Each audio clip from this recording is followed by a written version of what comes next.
In this video we're going to learn how to use maps. We're going to explore the templates that are available in every new model, and then we're going to learn how to create new maps and also work with layers that allow us to define how we display information for both inputs and output tables within maps. So let's start with the template map that's showing us our supply chain. I've currently got three layers selected. The customer layer, which is showing all of our customers. These are in North America in this model. Our facilities, which are factories and distribution centres. There are also ports in Europe and China. And then we also have suppliers, and we can see the suppliers are selected in both Europe and in China. Now we also have pre-configured layers as part of this template. So let's select supplier flows. And this is referenced in the output table. This is looking at the flows table. We can see that these are the flows coming in from suppliers to the ports. If we look at the flows between all of our facilities, then we can see that this is moving product between the ports. So this is product flowing in from Europe and China into the US and Mexico. And then we can also see inter-facility movements between our production sites and distribution centers. And then finally, we can select the customer flows, and we can also see how customers are allocated to the DCs in North America.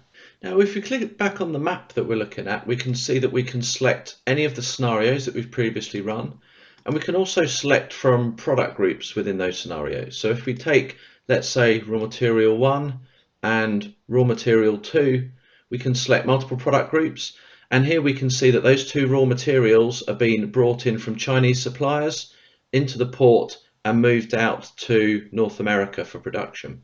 And then if we remove that product filter, and now let's go and select consumables, which is a finished product, then we can see that consumables is being produced at production sites and being moved between facilities and then ultimately to customers to service demand in North America.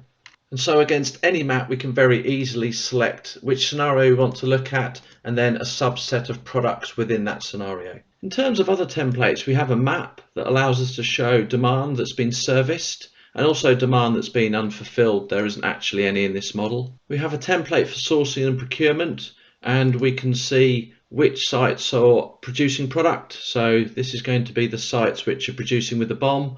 And we can also see which sites are supplying product into the network in terms of results, but they're being sourced without a bill of materials. So that's raw materials that are coming in. Where we're looking at candidates, we can look into site operations where facilities are opening and closing, ones that didn't change.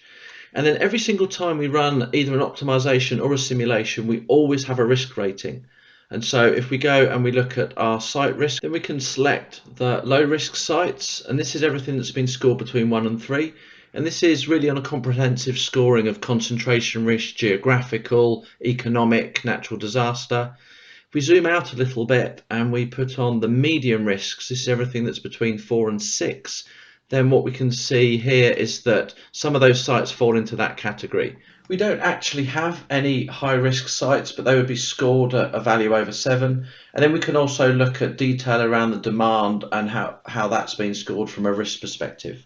So now let's take a look at the layer settings. So I've gone back to my template supply chain map, selected the customer layer, and this is a point layer. So we can select shapes and iconography to show on the map. We can also define the color in which we want the points to show. We can select the size. And also we have this collision detection capability. So you'll see at the moment that I've got lots of customers that are overlapping.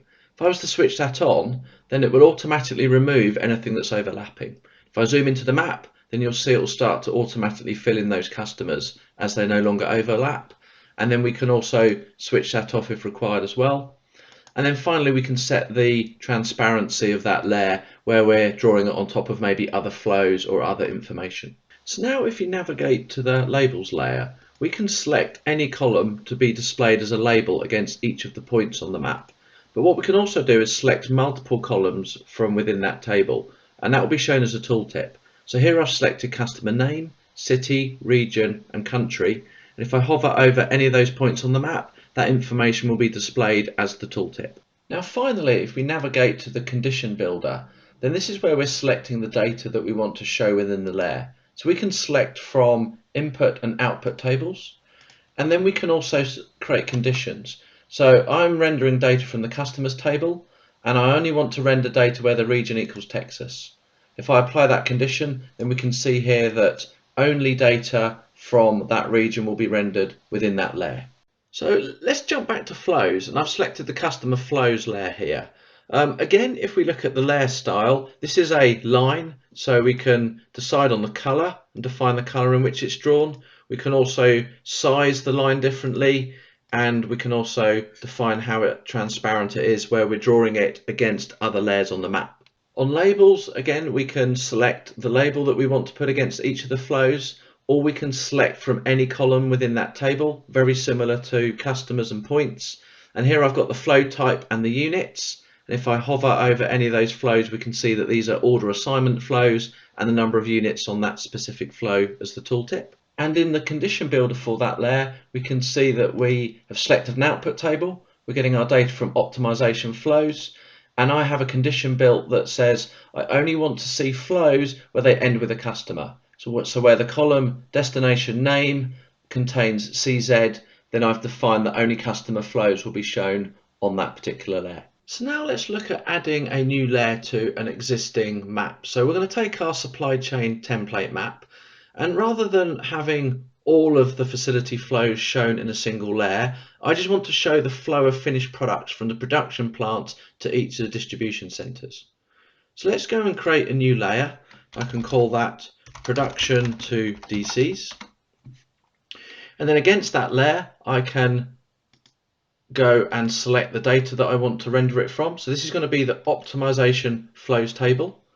I'm going to put a condition in, so I'm going to say only where the origin name contains factory. So I only want to see flows that are originating from that table from a factory. And then of course I can go back and I can select things like a color. And if I select that layer, then we can now see that I've created a layer that shows me how product flows from each of my two factories, the one in Princeton and El Baggio, into each of those distribution centers. So another example could be extending my site risk template where I want more granularity and I want to define my own risk categories. So here we could take the high risk layer and I could simply duplicate that. Then once we've duplicated it, I'm going to go and rename it as very high risk, so 9+, and then against that layer I could change the condition. So now this will only show me data where the risk score is greater than or equal to 9. So in this next example we're going to look at creating a new map. So I could create a new map from scratch, or I could duplicate an existing map. And I'm actually going to take one that's existing, and this is showing me where my product is coming from. The raw material product that is sourced without a bill of materials, and I've also got a layer that shows me where that is converted using a bill of materials to finished product.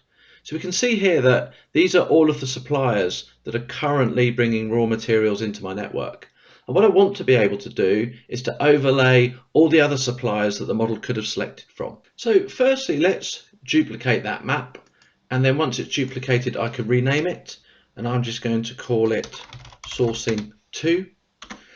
And I'm not concerned about where it's been converted in this particular map, so I don't need that layer having copied it, so I'm going to delete the layer. I just want to look at where it's currently sourced from and also all of the other potential supply options that it had. So let me create a new layer and we'll call this suppliers, and in that new layer I want to show all of my information from the suppliers table, and I'm going to show those as green circles. And if I put those layers on, then we can start to see that this is where all of the options were. I want to see my source with no bill of materials on top. So what I can do is I can actually swap the order in which they're drawn, and I could also go in and make this much more prominent in terms of the size. And now I can see that these were all the supply locations where raw materials could have come from within Europe, and these are the locations in Paris and in Hamburg that were chosen to bring in those raw materials. So in this video we've covered the templates that are available in every new model that we create. We've also looked at how we can edit existing layers and create new layers within both new and existing maps. And against those layers we've looked at how we can style them, how we can define the information we want to see on that layer, and also where that data is coming from in terms of the input and output tables and any conditions that we want to apply.